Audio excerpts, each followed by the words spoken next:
இப்போ இந்த இடத்துல பார்த்தீங்கன்னா இந்த சுவாமி இருக்கிற இடத்துக்கு நேர் பின்னாடி நவக்கிரகம் அப்படின்னு சொல்லக்கூடிய ஒரு கல் இருக்குது. அந்த கல் என்னன்னு கேட்டிங்கன்னா, வேண்ட வரத்தை உடனே இந்த 2 விரலும் இணைஞ்சிருச்சுன்னா அந்த காரியம் நடந்துடும். இப்போ நீங்கள் உங்கள் மனசில் ஒரு பொண்ணு கிடைக்கணும் அப்படின்னு நினச்சிருக்கீங்க, அல்லது இந்த பொண்ணு தான் கிடைக்கணும்னு நினச்சிருக்கீங்க. இந்த விரலை இங்கே வச்சு இணைக்கும் பொழுது அந்த விரல் இணைஞ்சிருச்சுன்னா அந்த கோவில் கண்டிப்பாக உங்களுடைய ஆசையை நிறைவேற்ற காத்திருக்கிறது. அதுதான் உண்மை. அந்த மாதிரியான ஒரு அற்புதமான நவக்கிரகத்தை சேவித்து மகிழ்வோம். உலகில் வேறு எங்கேயும் பார்க்காதது இங்கே பார்க்கலாம். 9 நவகிரகங்களும் ஒரே இடத்துல தன்னுடைய எதிர்கட்டுப்பாட்டில் வச்சுருக்க ஒரே ஆலயம் இங்கே வந்துதாங்க. அதுவும் உருவம் இல்லாத நவகிரகங்கள். திருவிழா நாட்களில் விநாயகர் பெருமானை பார்க்குறாங்களோ இல்லையோ, அந்த நவகிரகங்களாண்ட போய் நின்று அவராண்ட வேண்டிங்கன்னு அங்கே கை கொட்டு கூடிட்டா போதுன்ட்டு அது அடுத்த ஆண்டு அது உண்மை திருமணமோ இல்லை புத்திர பாக்கியமோ நிலம் வாங்குவோ எல்லாமே சுபகாரியங்கள் இங்கே நடக்கும். விநாயகர் பெருமானுக்கு முக்கியமானது இங்கே பாலாபிஷேகம்தான். இந்த மாதிரி விநாயகரை சேவிக்கிறது ரொம்ப ரொம்ப விசேஷம். விநாயகரோட ஸ்தலத்தில் நவக்கிரகத்தை சேவிக்கிறது விசேஷம். அந்த விழுதில்லா ஆலமரத்தை சேவிக்கிறது விசேஷம். இந்த மாதிரி இந்த கோவிலில் நிறைய விசேஷங்கள் இருந்தாலும் நம்ம வீட்டில் நிறைய பேருக்கு என்ன ஆசை இருக்குன்னு கேட்டிங்கன்னா, நம்ம டெய்லி சாமி கும்பிடணும் அப்படிங்கிற எண்ணம் இருக்கும். எப்படி கும்பிட்றது? சின்ன விக்கிரகங்கள், சாலக்கிராமம், நந்தி, சிவபெருமான், இதெல்லாம் இந்த அளவு சைஸ், அதாவது உங்களுடைய விரல் அளவை விட அதிகமாக இருக்கக்கூடாது. அந்த உயரத்தில் இருக்கக்கூடிய விநாயகருக்கோ அதுவும் பெரும்பாலும் கேட்டிங்கன்னா இப்போ மரகத விநாயகர்லாம் கிடைக்குது. அந்த மாதிரி விநாயகர் வாங்கி மரகத விநாயகரையோ அல்லது இந்த மாதிரியான சின்ன சின்ன விக்கிரகங்களை தண்ணியாவது ஊற்றி பூஜை பண்ணணுங்க. கங்கையை ஊற்றி அந்த சிலையை நீங்கள் செய்யும் பொழுது இறுதி காலத்தில் உங்களுக்கு ஏதோ ஒரு வகையில் இறைவன் நல்லதை செய்வான்ங்கிறது ஒரு ஐதீகம்.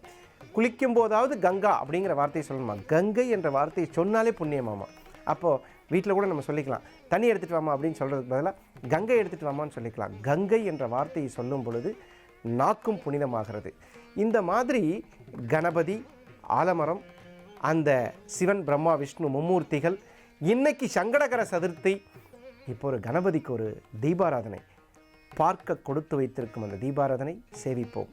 சங்கட ஹர சதுர்த்தி அப்படின்னா சங்கடத்தை அறுக்கக்கூடிய சதுர்த்தின்னு பேர்.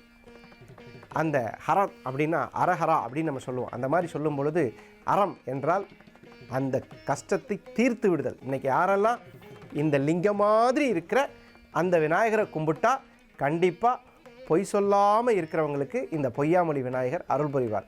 இன்று அதி அற்புதமான திருத்தலமாக இருக்கக்கூடிய செஞ்சியிலிருந்து 13 கிலோமீட்டர் தொலைவில் இருக்கக்கூடிய பொய்யாமொழி விநாயகர் இருக்கக்கூடிய இடம் எங்கன்னு கேட்டிங்கன்னா, திண்டிவனம் டு திருவண்ணாமலை நெடுஞ்சாலையில் திண்டிவனத்திலிருந்து 11 கிலோமீட்டரும் செஞ்சியிலிருந்து 13வது கிலோமீட்டர் நடு சென்றில் இறங்கினால் மெயின் ரோட்டிலேருந்து ஒரு 50 மீட்டர் தூரத்தில் ஆலயம் அமைந்திருக்கிறது.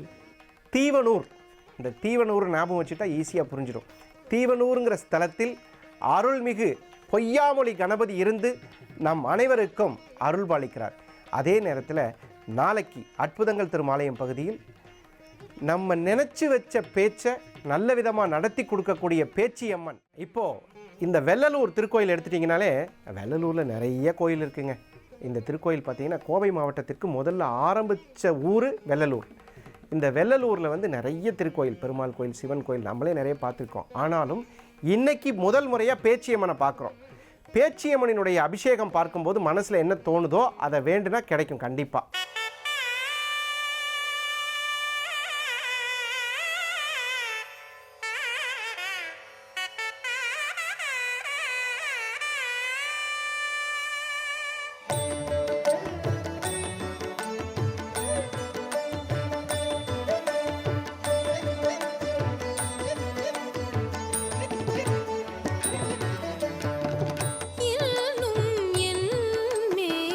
கருணை வர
இப்போ அபிஷேகத்தை பார்த்த கண்கள் என்ன நினைக்கும் அப்படின்னு கேட்டிங்கன்னா, என்ன சொல்கிறீங்க சாமி, எப்போ பார்த்தாலும் எங்களுக்கு தூக்கம் வர மாட்டேங்குது, மனசே சரியில்லை, மனக்கவலைகள் அதிகமாகிட்டே இருக்குது அப்படின்னு பார்த்தீங்கன்னா, சில பேருக்கு பார்த்தீங்கன்னா முகத்தில் சின்ன சின்ன கரும்புள்ளிகள் இருக்கும்.